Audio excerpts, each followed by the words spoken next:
ونستعينه ونستغفره ونعوذ بالله من شرور أنفسنا ومن سيئات أعمالنا من يهده الله فلا مضل له ومن يضلل فلا هادي له أشهد أن لا إله إلا الله وحده لا شريك له وأشهد أن محمدا عبده ورسوله أما بعد فإن خير الحديث كتاب الله وخير الهدي هدي محمد صلى الله عليه وسلم وشر الأمور محدثاتها وكل محدثة بدعة وكل بدعة ضلالة وكل ضلالة في النار.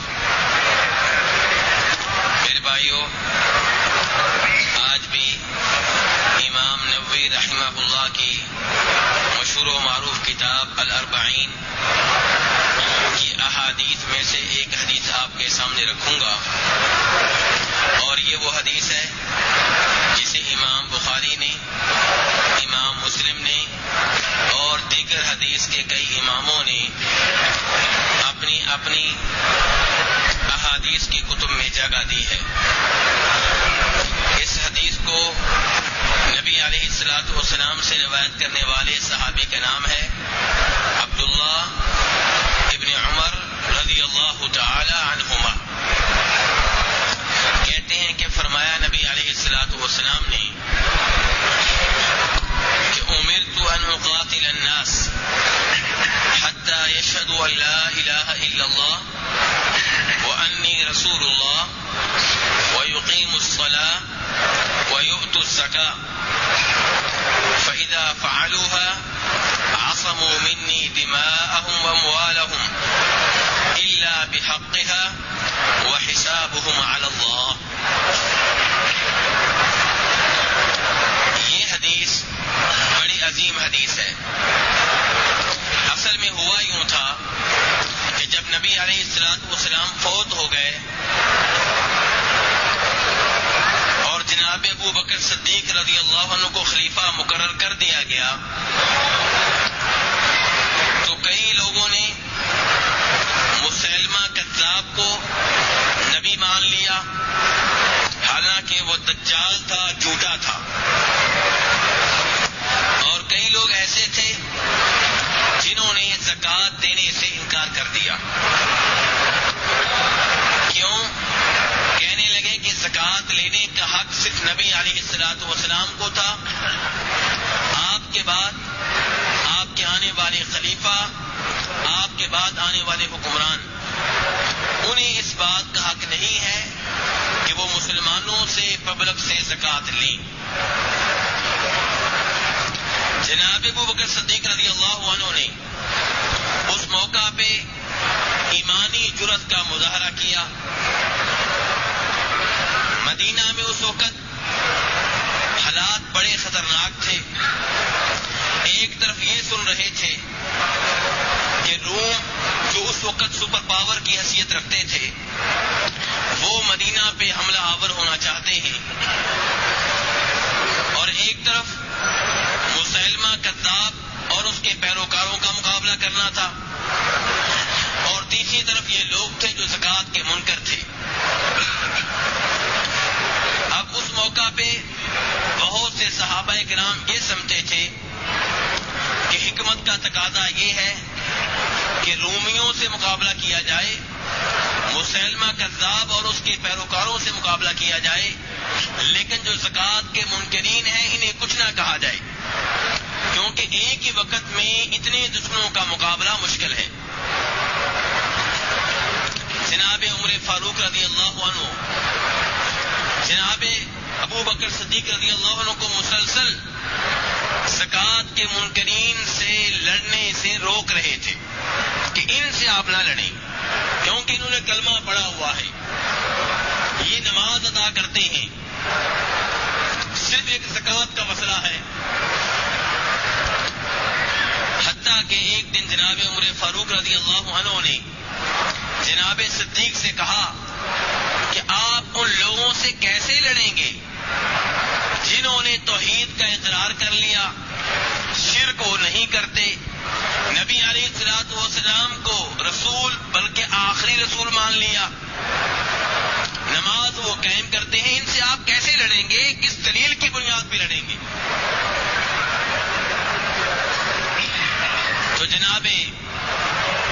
ابو بکر صدیق رضی اللہ عنہ نے اس موقع پہ کہا کہ نبی علیہ الصلوۃ والسلام نے کہا تھا کہ امرت، مجھے آرڈر ملا ہے.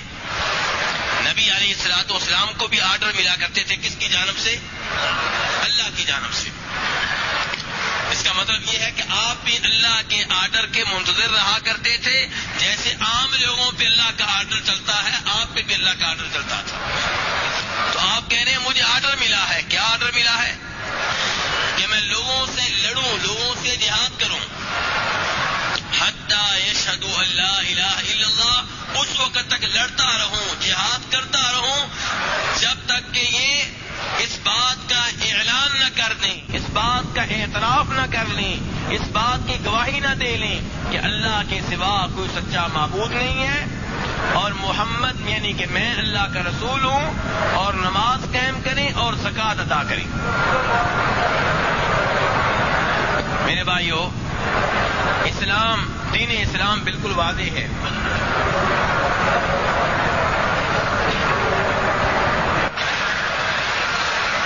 دین اسلام بالکل واضح ہے کہ اللہ تبارک و تعالیٰ نے تمام جنوں اور انسانوں کو کیوں پیدا کیا ہے؟ اپنی عبادت کے لیے. وما خلقت الجن والانس الا لیعبدون، کہ میں نے تمام جنوں کو، تمام انسانوں کو صرف اپنی عبادت کے لیے پیدا کیا ہے.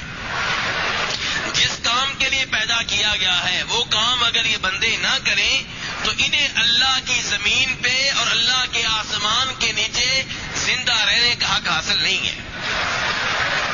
یہ تو اللہ کی مہربانی ہے کہ وہ اللہ جس نے ہمیں صرف اپنی عبادت کے لیے پیدا کیا تھا، اس نے ہمیں 23 گھنٹے چھٹی دے دی. جو مرضی کرو، 1 گھنٹے کے برابر 5 نمازیں ہیں وہ پڑھ لو. اگر وہ چاہے تو مطالبہ کرے کہ 24 گھنٹے میری عبادت کرو، کیونکہ میں نے تمہیں اسی کام کے لیے پیدا کیا ہے. لیکن اس کی مہربانی دیکھو، کہا شادی کر سکتے ہو، بچوں کے ساتھ بیٹھ سکتے ہو، بچوں کے لیے کما سکتے ہو، حلال جائز کام دنیا کے سارے کر سکتے ہو، لیکن 5 ٹائم نماز پڑھنا ہوگی، زکوٰۃ ادا کرنا ہوگی، حج واجب ہو جائے تو کرنا ہوگا، رمضان کے روزے رکھنے ہوں گے. یہ اس ذات کی مہربانی ہے.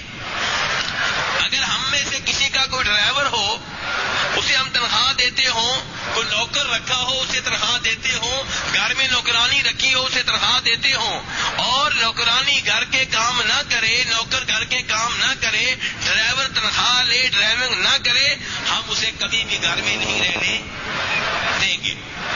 لیکن رب کی مہربانی دیکھو، ہم اس کی سرزمین پہ گناہ کرتے ہیں، حتیٰ کہ کئی لوگ شرک بھی کرتے ہیں، کئی لوگ بدعتیں کرتے ہیں، کئی لوگ شراب پیتے ہیں، کئی لوگ سود لیتے ہیں، کئی لوگ قتل و غارت کرتے ہیں. اس سب کے باوجود رب العالمین فوری طور پہ پکڑتا نہیں ہے.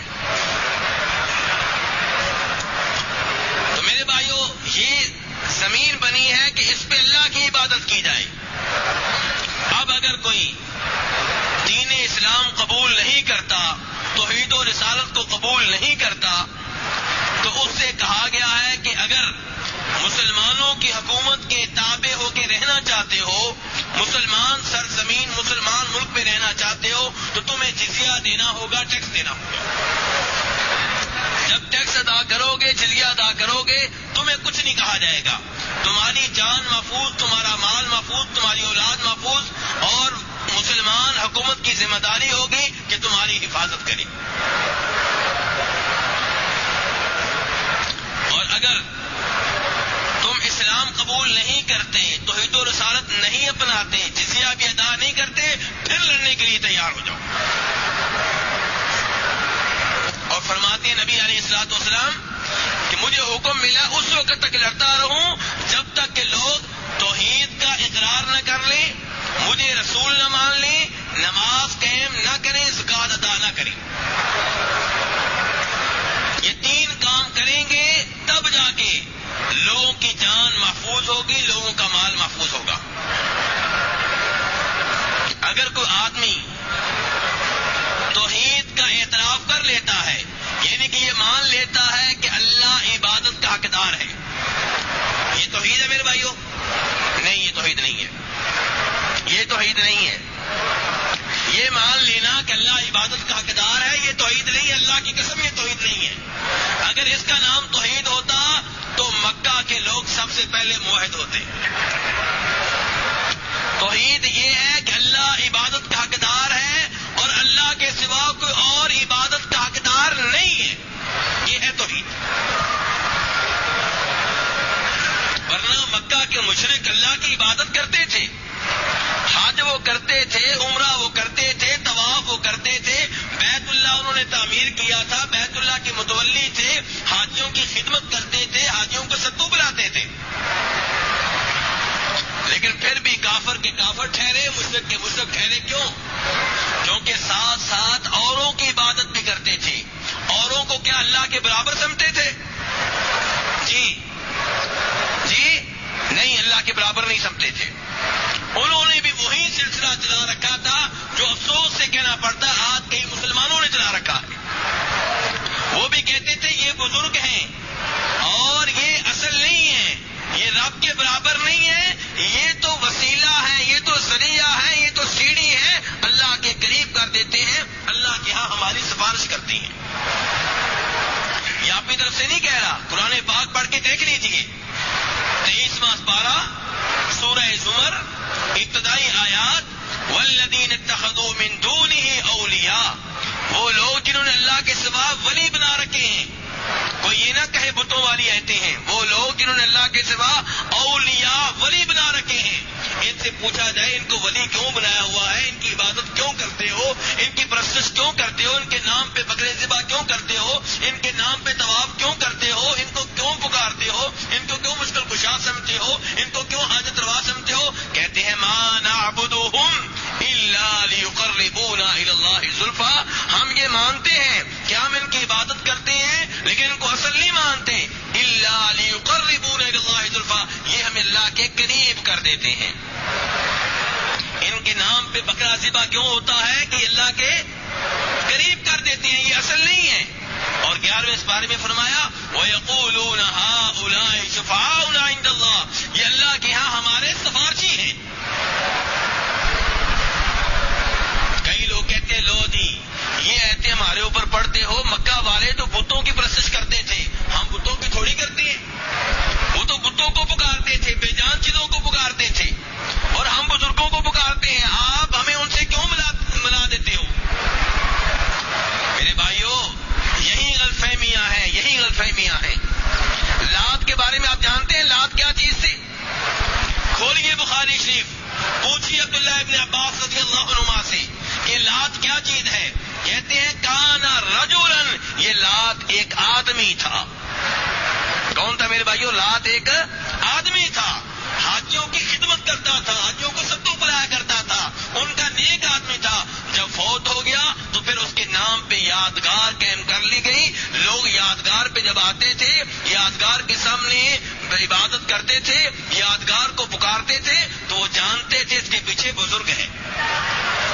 جیسے آج کئی کلمہ وہ مسلمان قبروں پہ آتے ہیں اور قبر کے پتھروں کے سامنے آ کے مانگتے ہیں بیٹا، رزق، شفا، بارش، اور اگر بات کی جائے کہتے ہیں اس کے پیچھے ایک بزرگ ہے۔ یہی مکہ والے کہتے تھے۔ اور نوح علیہ السلام کی قوم جس سے شرک شروع ہوا، اور نوح علیہ السلام نے اپنی قوم کو میرے بھائیوں کتنے سال تبلیغ کی ہے؟ 950 سال، 950 سال نوح علیہ السلام اپنی قوم کو شرک سے روکتے رہے، اور رزلٹ کیا نکلتا ہے؟ نتیجہ کیا ہے؟ وَمَا آمَنَ مَعَهُ إِلَّا قَلِيلٌ، فرمایا ان کو پر ایمان لانے والے کتنے تھے؟ جی قلیل، چند لوگ تھے، قلیل تھے، تھوڑے سے تھے۔ یہ کتنی تبلیغ کا حاصل ہے؟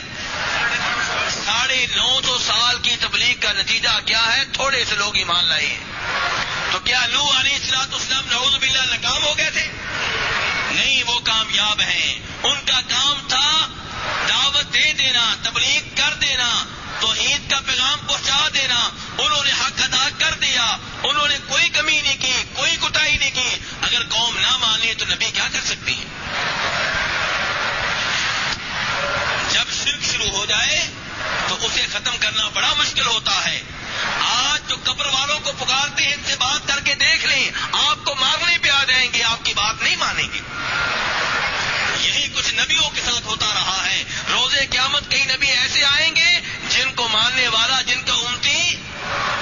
کبھی نہیں ہوگا. کسی نبی کے 2 امتی ہوں گے, کسی کے 3 ہوں گے.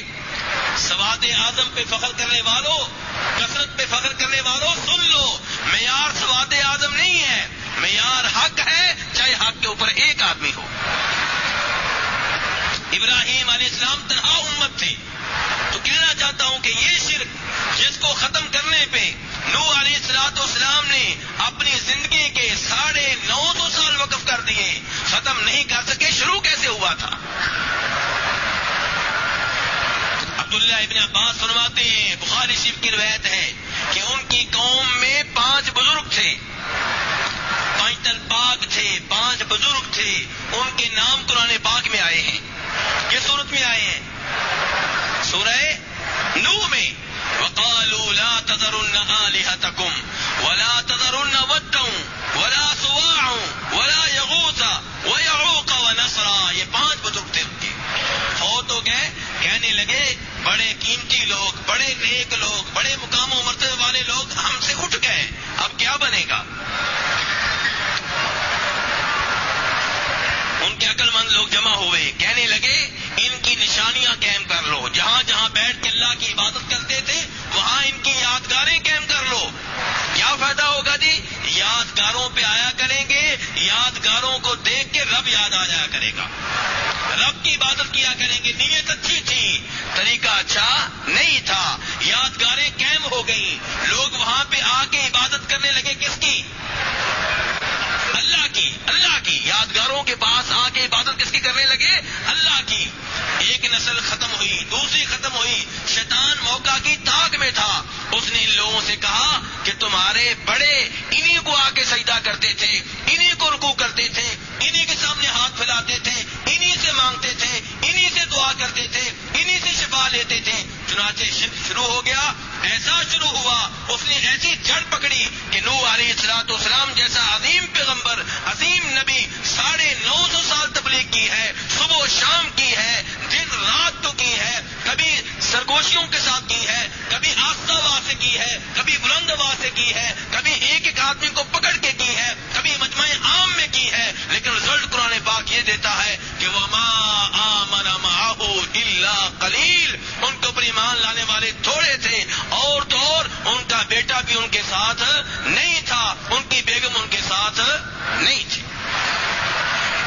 اس سے اندازہ کریں کہ شرک کا مرض لاحق ہو جائے تو اچھے بڑے سمجھدار لوگ ان کی عقل پہ پردے پڑ جاتے ہیں.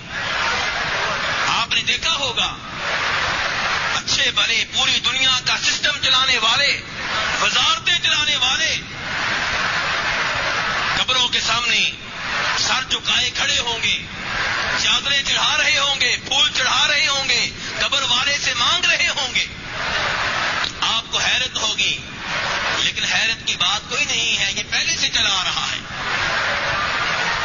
تو کہنے کا مطلب یہ ہے میرے بھائی کہ جناب ابو بکر صدیق رضی اللہ عنہ کہہ رہے ہیں کہ نبی علیہ السلام نے فرمایا تھا کہ مجھے حکم ملا ہے کہ میں لوگوں سے لڑتا رہوں حتیٰ کہ وہ توحید کا اقرار کر لیں, اور دوسرے نمبر پہ یہ کہ مجھے رسول مان لیں. توحید و رسالت یہ پہلی شرط ہے. دوسری شرط یہ ہے کہ نماز قائم کریں.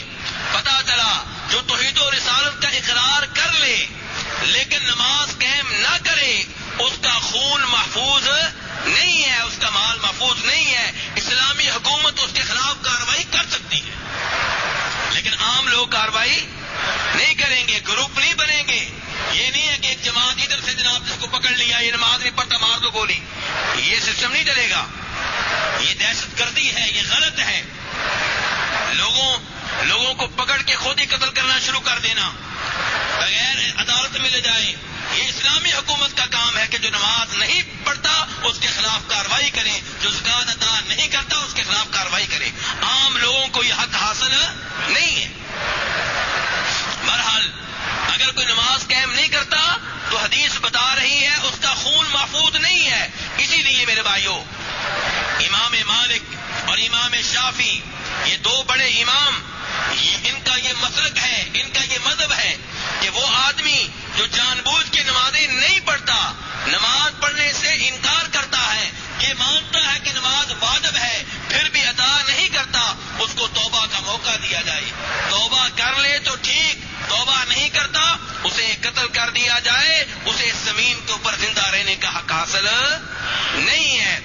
جنازہ پڑھا جائے گا، مسلمانوں کے قبرستان میں دفن کیا جائے گا، لیکن زندہ نہیں رہ سکتا۔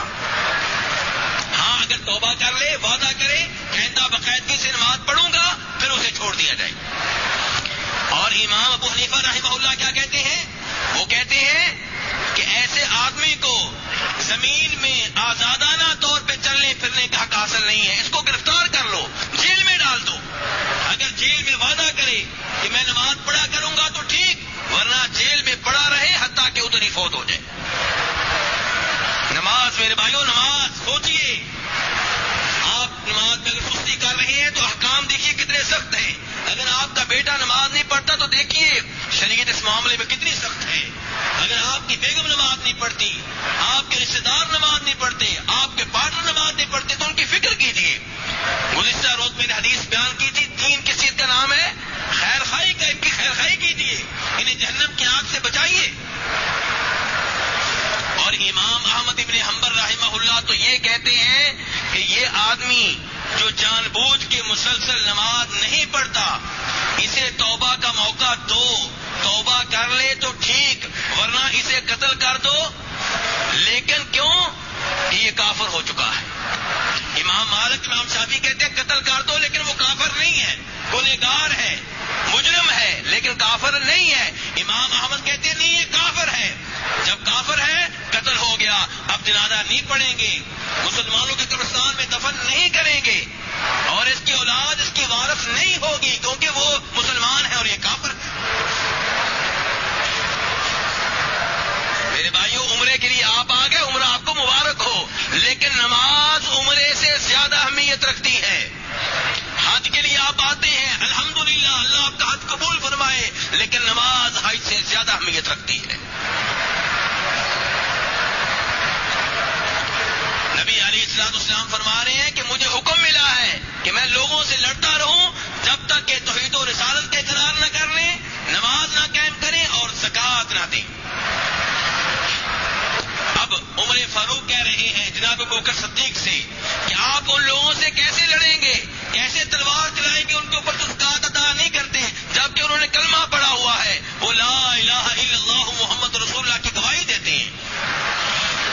تو جناب ابوبکر صدیق نے کہا کہ نبی علیہ السلام نے کہا تھا کہ ان لوگوں کا خون اس وقت تک محفوظ ہے، ان کی جان اس وقت تک محفوظ ہے، ان کا مال اس وقت تک محفوظ ہے جب تک کہ توحید و رسالت کا اقرار کرتے رہیں، نماز قائم کرتے رہیں، زکوٰۃ ادا کرتے رہیں۔ اور کہا جناب ابوبکر نے اللہ کی قسم جو زکوٰۃ میں اور نماز میں فرق کرے گا میں اس سے لڑوں گا، حتیٰ کہ اگر کوئی آدمی نبی علیہ السلام کے زمانے میں زکوٰۃ کے طور پہ بکری کے ساتھ بکری کی رسی دیتا تھا، مجھے نہیں دے گا، میں اس سے جہاد کروں گا، میں اس کے خلاف لڑوں گا۔ اسلامی حکومت اس کا فرض ہے کہ اس کے ملک میں لوگ نماز قائم کریں، زکوٰۃ ادا کریں، اور اگر کوئی آدمی نماز قائم نہیں کرتا، زکوٰۃ ادا نہیں کرتا، وقت کی حکومت اس کے خلاف کارروائی کرے گی۔ لیکن بار بار بتا رہا ہوں، کون کرے گی کارروائی؟ عام آدمی نہیں۔ ہاں، باپ اپنے بیٹے کے خلاف کارروائی کر سکتا ہے، یہ ایک الگ موضوع ہے، لیکن یہ کہ چند لوگ مل کے کسی آدمی کو پکڑیں، لو جی نماز نہیں پڑھتا اس کو گولی مار دو، یہ زکوٰۃ ادا نہیں کرتا اس کو گولی مار دو، اس نے قرآن پاک کی توہین کی ہے کیونکہ قرآن پاک کی اوراد دلائی ہے، اس کو گولی مار دو۔ نہیں میرے بھائی، اسلامی حکومت کے فرائض نہیں، آپ معاملہ اسلامی حکومت کے سپرد کریں، اس کا کام ہے ان لوگوں کے خلاف کارروائی کرنا۔ تو کہا جناب ابوبکر صدیق نے کہ فرمایا تھا نبی علیہ السلام نے کہ جب لوگ توحید و رسالت کا اقرار کر لیں، نماز قائم کریں، زکوٰۃ ادا کریں، پھر ان کی جان محفوظ ہے، ان کا مال محفوظ ہے۔ لیکن فرمایا الا بحقھا، مسلمان تو ہم نے ان کو مان لیا کیونکہ نماز قائم کرتے ہیں، زکوٰۃ ادا کرتے ہیں، توحید و رسالت کا اقرار کرتے ہیں، اگر اسلام کے کسی حق کی وجہ سے قتل کرنا پڑے تو پھر بھی قتل کریں گے۔ مثلا اگر کوئی شادی شدہ آدمی بدکاری کرتا ہے اور اعتراف کر لیتا ہے بدکاری کا، یا 4 گواہ مل جاتی ہیں، تو پھر بھی اسلامی حکومت اس کے ساتھ کیا کرے گی؟ اسے سنسار کرے گی۔ اسے کیا کرے گی؟ سنسار کرے گی۔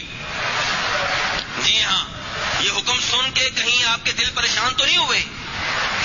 اگر پریشان ہوئے ہیں تو اس دل کا علاج کریں. شریعت کے ایسے احکام سن کے خوش ہونا چاہیے آپ کو.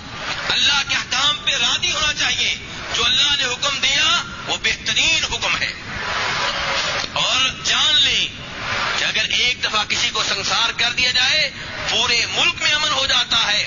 پورے ملک کی عورتوں کی عزت محفوظ ہو جاتی ہے. اللہ کی طرف سے رحمتیں نازل ہوتی ہیں. اس ملک میں امن و امان مستحکم ہو جاتا ہے. اس ملک میں اللہ کا رزق نازل ہوتا ہے.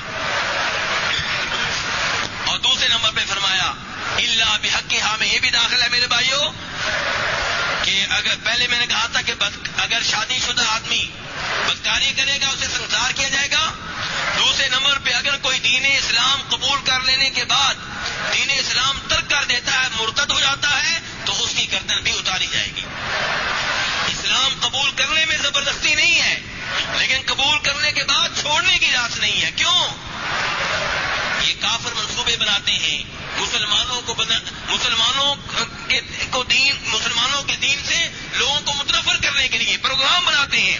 نبی علیہ الصلوۃ والسلام کے زمانے میں بھی انہوں نے پروگرام بنائے. کیا کہ صبح مسلمان ہو جاؤ اور رات کو کہو جی مجھے دین اچھا نہیں لگا, میں پورا ایک دن اس دین میں رہا ہوں, مجھے اچھا نہیں لگا, تاکہ وہ لوگ جو پہلے سے مسلمان ہیں وہ بھی اپنے دین کے بارے میں پریشان ہو جائیں, وہ بھی اپنے دین سے متنفر ہو جائیں. اس لیے یہ کام کرنے کی اجازت نہیں ہے. آپ اسلام قبول کریں مطمئن ہو کر, جلد بازی سے کام نہ لیں. جب مسلمان ہو گئے تو اب دین اسلام ترک کرنے کی اجازت نہیں ہے. تو اگر کوئی شادی شدہ بدکاری کرے گا اسے سنسار کیا جائے گا, اور اگر کوئی مرتد ہو جائے گا اسے قتل کیا جائے گا, اور ایسے اگر کوئی کسی کو قتل کرتا ہے تو قاتل کو مقتول کے بدلے میں قتل کیا جائے گا. میرے بھائیوں, کسی مسلمان کو قتل کرنا بہت بڑا جرم ہے. افسوس سے کہنا پڑتا ہے کئی اسلامی ممالک میں معصوم مسلمانوں کا خون بہایا جا رہا ہے, پانی کی طرح بہایا جا رہا ہے, جبکہ اللہ تعالیٰ فرماتے ہیں قرآن پاک میں وَمَن يَقْتُلْ مُؤْمِنًا مُتَعَمِّدًا فَجَزَاؤُهُ جَهَنَّمُ خَالِدًا فِيهَا وَغَضِبَ اللَّهُ عَلَيْهِ وَلَعَنَهُ وَأَعَدَّ لَهُ عَذَابًا عَظِيمًا. کہ جو کسی مسلمان کو جان بوجھ کے قتل کرے اس کا بدلہ کیا ہے؟ جہنم. فرمایا وہ جہنم میں رہے گا, ہمیشہ ہمیشہ رہے گا. اس کے اوپر اللہ کی لعنت ہے, اس کے اوپر اللہ ناراض ہو چکا, اس کے لیے اللہ کا عذاب ہے. یہ وہ ہے جو جان بوجھ کے قتل کرے. اور اگر کوئی غلطی سے قتل کر بیٹھے, شکار کرنے لگا تھا, گولی کسی انسان کو لگ گئی, غلطی ہو گئی, حالانکہ جان بوجھ کے قتل نہیں کیا, اس کو بھی اتنی معافی نہیں ہے. اس سے بھی کہا جا رہا ہے دیت دینا پڑے گی. دیت کتنی ہوتی ہے میرے بھائیوں؟ 100 اونٹ. کتنے؟ 100 اونٹ. ایک اونٹ کتنے کا آتا ہے جی؟ 1 لاکھ کا. چلے 1.5 لاکھ کا, 1 لاکھ لگا لیں جی. تو اب 100 اونٹ کتنے لاکھ ہوئے؟ 1 کروڑ. یہ قیمت ہے اس مسلمان کی جس کو آپ غلطی سے قتل کر بیٹھیں گے, اور آپ چھوٹی سی بات پہ اٹھتے ہیں, پسٹل نکال لیتے ہیں. بھائی اگر آپ کی زمین پہ کسی نے قبضہ کر لیا ہے, آپ عدالت میں جائیں, لوگوں کو درمیان میں ڈالیں, پھر بھی وہ نہیں دیتا, کوئی بات نہیں, روزے قیامت مل جائے گی. لیکن اس وجہ سے کسی کو قتل کر ڈالنا چھوٹی سی بات پہ, آپ کے بیٹے کو اس نے تھپڑ مارا تھا اس لیے. انسانی جان کی قیمت اسلام میں دیکھیں, اسلام کتنا عظیم دین ہے. غلطی سے قتل ہوا ہے اور 100 لاکھ آج کی قیمت بنتی ہے, وہ دینا پڑے گی. اب آپ کہیں گے وہ کہاں سے لائے؟ جی ہاں, کہاں سے لائے گا؟ کہاں سے لائے گا؟ اس کے پاس تو ہے نہیں, غریب آدمی ہے. اب اس کے بھائی, اس کا والد, اس کے چچا کے بیٹے, یہ سارے جو ہیں اس میں حصہ لیں گے, دیت جمع کرنے میں حصہ لیں گے, تاکہ پورے خاندان کے کانوں کو ہاتھ لگ جائے کہ آئندہ ایسی غلطی نہیں کرنی, آئندہ غلطی بھی نہیں کرنی. خاندان والے اپنے بچوں کو, نوجوانوں کو خبردار کریں, بھئی تو جوانی چڑھ رہا ہے, دھیان سے, ہمیں کسی مصیبت میں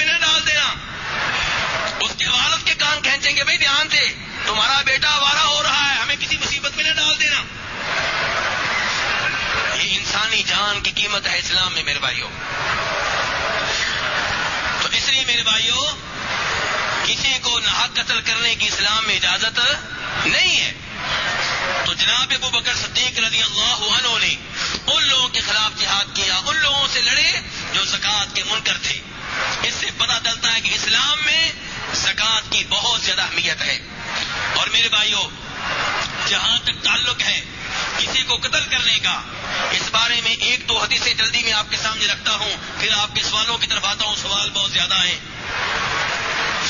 امام مسلم رحمہ اللہ روایت کرتے ہیں جناب اسامہ ابن زید رضی اللہ عنہ سے, نبی علیہ الصلوۃ والسلام نے ان کو کسی جہاد میں بھیجا.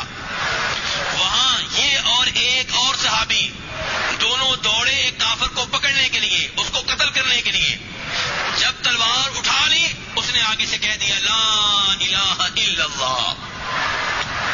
کیا پڑھ لیا؟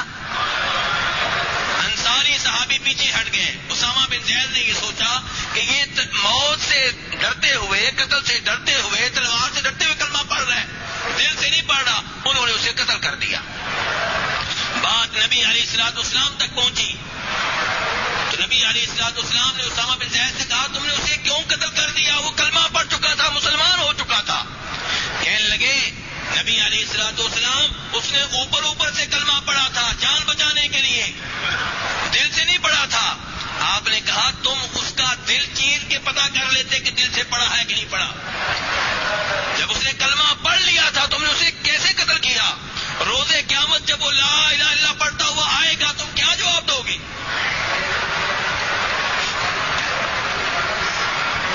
اور یہاں سے ایک اور چیز بھی معلوم ہوئی کہ صحابہ کرام بھی اللہ کے بہت بڑے ولی ہونے کے باوجود عالم الغیب نہیں تھے. ورنہ اسامہ بن زید کہتے اللہ کے رسول السلام چونکہ میں بھی عالم الغیب ہوں تو میں نے جان لیا تھا کہ اس کے دل میں یہ بات نہیں تھی. اور میرے بھائیوں مسلم شریف کی ایک اور حدیث ہے, مقداد بن اسود رضی اللہ عنہ روایت کرنے والے ہیں, بڑی عظیم حدیث ہے. اس سے آپ کو پتہ چلے گا مسلمان کا خون کتنا محترم ہے, مسلمان کی عزت کتنی محترم ہے.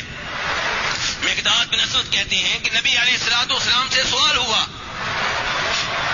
کہ اگر میں میدان جنگ میں, میدان جہاد میں کسی کافر سے لڑ رہا ہوں اور وہ میرے اوپر حملہ کرتا ہے, میرا بازو کاٹ دیتا ہے اور پھر درخت کے پیچھے چھپ جاتا ہے, اور جب میں حملہ کرنے لگتا ہوں آگے سے کہتا ہے لا الہ الا اللہ, کیا میں اس کو قتل کروں یا نہ کروں؟ نبی علیہ السلام نے فرمایا نہیں, تو اسے قتل نہیں کر سکتا. مقداد نے کہا, اس آدمی نے کہا اللہ کے رسول وہ میرا بازو کاٹ چکا ہے. فرمایا تم اسے قتل نہیں کر سکتے کیونکہ اب وہ کلمہ پڑھ چکا ہے, اب تم اسے قتل کرو گے تو کیا ہوگا؟ تم دونوں کی حیثیت تبدیل ہو جائے گی. کیسے؟ پہلے وہ کافر تھا, اس کا خون حلال تھا, اسے قتل کرنا جائز تھا, اب اسے قتل کرنا جائز نہیں ہے. اور پہلے تمہیں قتل کرنا جائز نہیں تھا, اب تمہیں قتل کرنا جائز ہو جائے گا کیونکہ تم نے ایک معصوم مسلمان کو قتل کیا ہے. میرے بھائیوں تھوڑی دیر پہلے جس نے آپ کا بازو کاٹا ہے اور اب کلمہ پڑھ لیا ہے, بظاہر ایسے ہی محسوس ہو رہا ہے کہ اس نے جان بچانے کے لیے کلمہ پڑھا ہے, لیکن آپ کو قتل کرنے کی اجازت نہیں ہے. تو کہاں مشتوں میں بم دھماکے کرنا, کہاں فوجیوں کو مارنا, کہاں پولیس والوں کو مارنا, یہ کیا تماشا ہے؟ مسلمان کے خون کو اتنا سستا سمجھ لیا گیا ہے. معصوم بچوں کو بھی مارا جا رہا ہے, عورتوں کو بھی مارا جا رہا ہے, کسی کی جان کسی کی عزت محفوظ نہیں ہے. اور تو اور آپ کے مسلمان ملک میں جو عیسائی رہتے ہیں آپ نے ان کو امان دے رکھی ہے, آپ نے اپنے ملک ان کو شہری بنا رکھا ہے, ان کو بھی قتل کرنے کی اجازت نہیں ہے. ان میں سے جو جرم کرے گا مسلمان حکومت کا فرض ہے اس مجرم کو پکڑے, اس مجرم کو پکڑے, اسے سزا دیں. لیکن ان سب کو مارنا, ان کے ہاں بم دھماکے کرنا, انہیں قتل کرنا, اسلام اس چیز کی اجازت نہیں دیتا. اور ایسے کام کرنے والے اسلام کو, مسلمانوں کو بدنام کر رہے ہیں, اسلام یا مسلمانوں کی خدمت نہیں کر رہے.